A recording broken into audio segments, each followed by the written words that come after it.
So when I first came into money, I expected two things to change. The first was better access, as in access to people, and I thought that my social circle would significantly change. The second thing that I expected was better access to goods and services. So obviously the second came true. I did get better material access, but my social circle moved really slowly, if it moved at all. And I think that I had some confusion and embarrassment around this. I wanted and expected my social circle to change just because I had better access to material resources. I really think that this expectation comes from a lot of imagery that we see around how we perceive so-called rich people or wealthy people to be. We think that they're well connected. We think that they've got private jets and secret clubs and all sorts of stuff like that. But I think the reality is that, just because you're lucky, maybe you sold your company or you came into an inheritance, which was my case. I think that the expectation around changing a social circle is reasonable, but it ends up not being true. And so why is that? I mean, we like to say money is power, right? You can compel people to make you a latte. You can hire a chef. You can retain an advisor.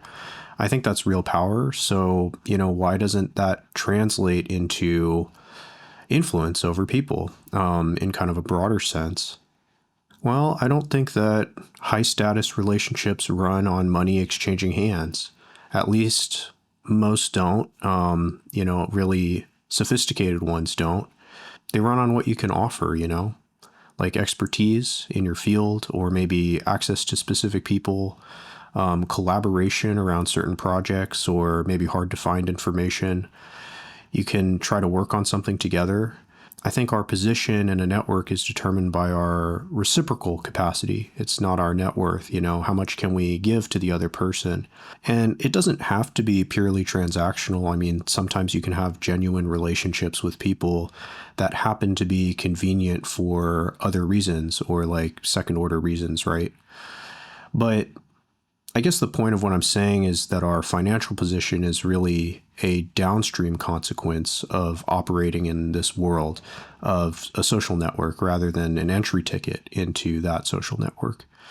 And I think money signaling fails because it's not the right currency for these types of networks. So the trap is that anybody who comes into wealth without building that reciprocal capacity or that ability to kind of work with other people or, develop some sort of expertise or have access around certain people, I think that they're at risk of feeling this type of gap where their wealth is stretching beyond their social network. And I think that it is a real insecurity. I certainly felt it. And I think that it's totally reasonable to feel that gap. And there's a really tempting kind of response, which is, to try to join some sort of club that's only built around money, where money's the only barrier. So you might see this in certain communities where, you can pay a certain amount of money or you can hold some sort of item, like a car, for example, or it could be anything really, that, signals that you have money, and that's what brings access to that club. But I don't think that that's really maybe wise in the long run. I think it's a kind of a closed loop. I think it doesn't really solve the underlying problem, which is that, these types of networks are supposed to be upstream from the money, right? Meaning that like the money isn't the cause, the money is sort of the side effect of these social groups. So it doesn't really solve the problem. So what does solve the problem?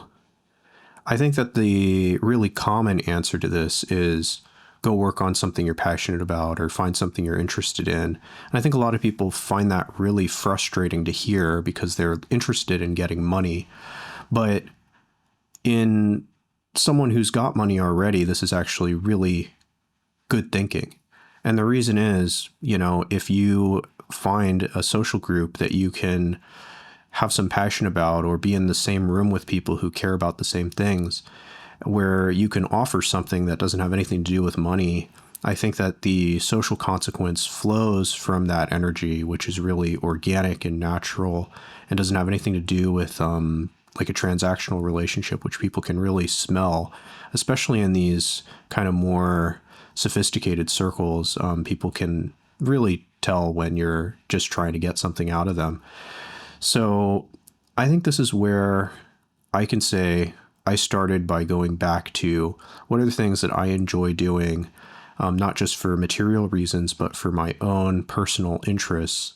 And I think from those things, I was able to develop a lot of change in my social circle and my community, and found a lot of value in kind of not just developing myself, but also learning things from other people.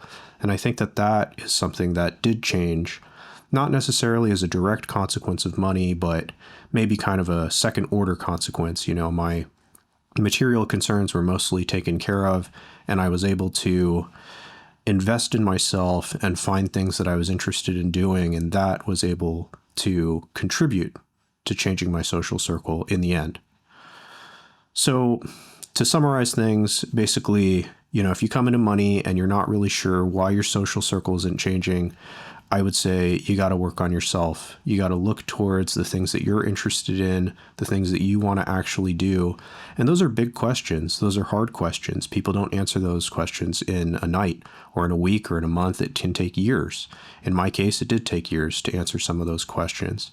And it's also a process. You know, you don't come to an end. So, you know, once you begin that journey, I think your social circle will begin to change, and it'll be commensurate with the type of money that you have. It'll be more organic because, you know, you'll start doing things that are appropriate for whatever level of wealth you have. And it'll be a slow change, but it'll be more real and organic, and it'll be more long lasting. So those are my thoughts. All right, if you stuck around to the end, thanks so much. I really appreciate it. And I am excited to continue making lots of videos where I talk about inheritance, wealth, money, both the emotional and technical sides of wealth.